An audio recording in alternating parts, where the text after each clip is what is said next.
Poste. Il paraît qu'il a un ticket chaque week-end avec les archives d'Europe 1. Bonjour Bruno Donnet. Absolument, bonjour à tous. Il y a un an tout juste, un homme réclamait 1 million d'euros à la Française des Jeux. Il l'accusait de manipuler la chance avec ses jeux de grattage. Oui Benjamin, cet homme c'est Robert Riblet, un ingénieur à la retraite qui a signé la Française des Jeux devant le tribunal de grande instance de Nanterre car il prétend depuis 2006 que la loterie arrange le hasard dans la distribution des tickets à gratter. Et il nous avait d'ailleurs expliqué pourquoi ici sur l'antenne d'Europe 1. Un exemple, vous avez un jeu qui s'appelle Cash 500 000. Pour 15 millions de tickets, il y a 3 lots de 500 000 euros. Si dans le premier million, les 3 lots de 500 000 euros sont gagnés, vous avez 14 millions de joueurs qui achètent des tickets avec une espérance de gain qui n'existe plus. Qu'est-ce qui lui permettait au juste à Robert Riblet d'affirmer que la Française des Jeux bidouillerait la distribution de ses billets? Eh bien, c'est le fruit d'une enquête personnelle, dit-il, pour laquelle il a visité 1500 bistrots et acheté pour 33 000 euros de tickets à gratter. Son travail a d'ailleurs été jugé très embarrassant par la Française des Jeux qui lui a proposé 450 000 euros pour qu'il retire sa plainte car, comme il nous l'expliquait il y a un an, Robert Riblet possède un dossier très nourri. J'ai des témoignages qui viennent de l'intérieur de la Française des Jeux, de personnes qui viennent à mon scope pour me dire que j'ai raison et que ça fonctionne comme ça et me font des attestations. Une grande enquête qui dérange, qui a un an d'ancienneté, Bruno. Alors justement, vous avez voulu savoir où en est-elle aujourd'hui? Eh bien, la justice a débouté Robert Riblet. Elle lui a donné tort le 23 août dernier, mais au cours de l'année, c'était en février pour être précis, Robert Riblet a reçu un appui très inattendu puisque Gérard Collet, qui n'est autre que l'ancien patron de la Française des Jeux, est venu dire que oui, les allégations du retraité sont totalement exactes. Le combat n'est donc pas terminé et c'est ce qui m'a donné envie d'inviter à ce micro celui qui est devenu le poil à gratter de la Française des Jeux.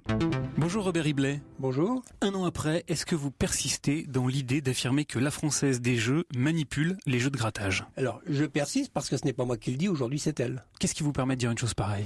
Ce qui me permet de dire une chose pareille, c'est que lorsque j'ai gagné les procès en diffamation devant la 17e chambre correctionnelle, la Française des Jeux a été obligée d'avouer devant la cour qu'en effet j'avais raison, qu'il y avait bien toujours un seul lot significatif dans un livret quand il y en avait un. Donc la Française des Jeux a avoué devant la 17e chambre correctionnelle. Il suffit de lire le jugement, il était public. Au cours de l'année, vous avez reçu le soutien très inattendu de Gérard Collet, qui fut le patron de la Française des Jeux entre 1989 et 1993. Que dit-il au juste qui soit susceptible d'apporter de l'eau à votre moulin? En fait, il confirme toute l'enquête que j'ai menée, point par point, il confirme tout de A à Z. Robert Riblet, avez-vous poursuivi votre enquête au cours de l'année? Je continue mon enquête parce qu'actuellement je cherche les gros lots. J'ai visité 1500 détaillants pour mon enquête, je n'arrive pas à avoir les gros lots. Qu'est-ce que vous sous-entendez alors? Il y a des détaillants qui ont déclaré profiter du système. Cherchez-moi dans les vitrines des détaillants des lots de 10 000, 20 000, 40 000, 500 000 ou 1 million d'euros. Des jeux de grattage. Vous ne les voyez pas. Ça veut dire qu'ils n'existent pas, les gros lots? Je ne sais pas. Ils doivent exister quelque part. Certaines loteries du monde suppriment les livrets avec les gros lots pour pas avoir à les payer. Est-ce que vous dites aujourd'hui que la Française des Jeux est malhonnête? Je ne vais pas dire que la Française des Jeux est malhonnête, j'ai pas envie de me bouffer une diffamation. À partir du moment qu'une loi vous autorise à manipuler des jeux de grattage et que vous les manipulez, écoutez, ce n'est pas moi qui le dis, c'est les enquêteurs qui disent, la Française des Jeux vend sciemment des tickets cassés d'avance perdants. La Française des Jeux, à un moment donné, vous a proposé 450 000 euros pour que vous cessiez vos poursuites, c'est exact? C'est exact, oui. Pour quelles raisons les avez-vous refusées?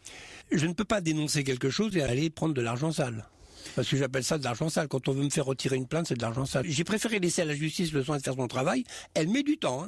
Robert Riblet, est-ce que vous êtes joueur? Je l'ai été à une époque. Maintenant, j'ai compris. Ça donne tout de suite moins envie d'aller gratter, cette histoire. Effectivement. Et dès demain, Benjamin, nous continuerons à aller chatouiller les conclusions de l'information et nous n'hésiterons pas pour cela à nous offrir un ticket pour le placard archive d'Europe 1 qui se révèle parfois un puissant poil à gratter de l'actualité. Et c'était une enquête signée Bruno Donnet. Merci Bruno, à demain. À demain. Sur Europe 1, dans 2 minutes, il sera 8h, l'heure de retrouver, vous le savez, un nouveau journal et ça sera avec Sébastien Guyot.